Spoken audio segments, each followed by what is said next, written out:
Get 25% off a subscription to Babbel by clicking the link below. Babbel helps make our show possible, and it's an app I actually use myself to improve my Italian, and it's definitely the first language learning app I'd recommend to anyone. Go check it out. Elizabeth Warren is now the leader of the 2020 Democratic presidential primary in an average of recent polls. This is not my opinion. This is math. Bernie is more progressive.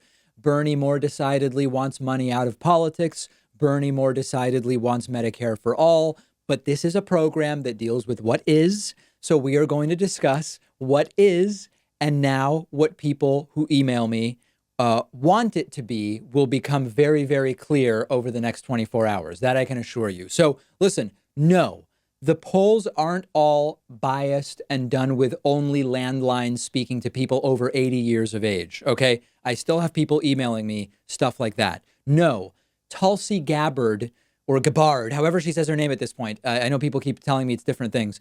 She is not about to take the lead in the primary, as some people are still emailing me and saying. This is down to Biden, Bernie, and Warren. And yes, Elizabeth Warren's rise has been slow and steady, quicker lately, and she is now the front runner, admittedly still within the margin of error. Let's look at the numbers first, which in many ways actually resemble Barack Obama's trajectory back in 2008. We'll look at that in a second. You will notice that from about April through early September, Elizabeth Warren was slowly but surely climbing.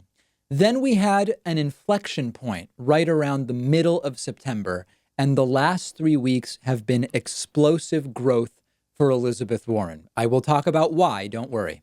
If we go back and look at the 2008 Democratic primary and Barack Obama's eventual win, you also see an inflection point where Barack Obama's gains became sort of more acute and accelerated. But that inflection point happened later in the primary. It wasn't until January of 2008 where we saw that inflection point. Now, of course, every race is different. Anything could still happen. But these are the numbers today. Now, let's look at the recent polls that make this up. If we look at what are now the last 10 polls, Elizabeth Warren leads in 6 of them. If we look at the last 5, Elizabeth Warren leads in 4 of them. So what do we think is going on here? I think there's a few things to touch on. Number one, there is disaffection with Joe Biden that is helping Elizabeth Warren. A plurality of Biden supporters say that Elizabeth Warren is their top second choice. So when Joe Biden has bad performances, and they've been bad lately, when Joe Biden's campaign is just low energy, it's not good, that helps Warren more than any other candidate because Warren is the top second choice, according to the latest Morning Consult poll, for Joe Biden voters. That's number one. Number two, and this is sad. I mean, I wish it weren't this way, but again, I'm trying to deal on the program with what things are rather than what one might want them to be. Bernie's heart problem at least correlates with Elizabeth Warren's gain. You might remember that last week, Bernie Sanders had his heart incident the same day, actually, that I developed acute appendicitis and ended up in surgery, October 2nd. And from October 2nd through today, it has been a decline for Bernie Sanders. You hate to see it, but I'm telling you what the numbers say. And that is a decline for Bernie that correlates with the heart condition, the heart situation. Circumstantially, at least, it does seem to have affected at least some voters.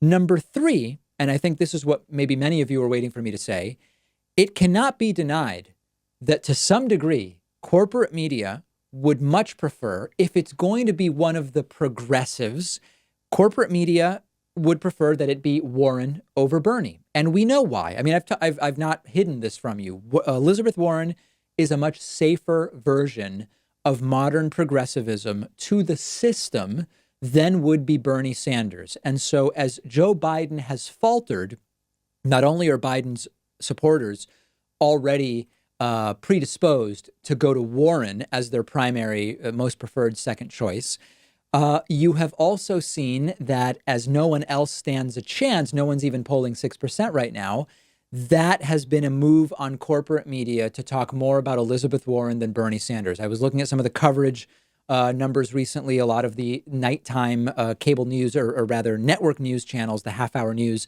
They are covering Elizabeth Warren significantly more than Bernie Sanders. And I think it would be naive to think that that does not have an effect as well. So this is where we are today. Now, I know that there are lots of people in my audience who don't like it, and I get it, right? Bernie is stronger on healthcare. There's no question.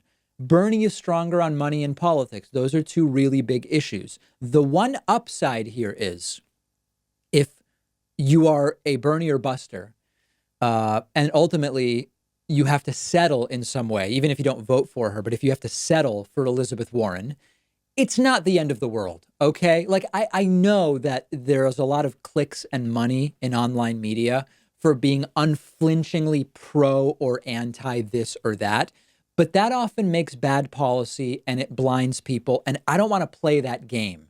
Elizabeth Warren has many faults.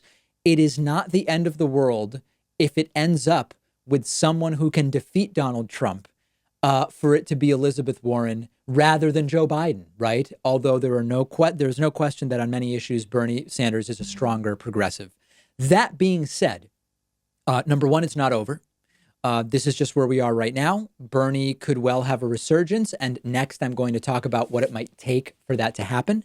But the other question at a certain point is going to be one of electability. And there are a range of opinions about whether Warren or Bernie would be better positioned to defeat Donald Trump. There is one really strong case that suggests Bernie would be better positioned to defeat Donald Trump because Warren will ultimately be framed very similarly to Hillary. Even if Warren is obviously more progressive than Hillary, she will end up with a very similar public persona, and we will have a repeat of 2016. That is an argument for Bernie being more electable.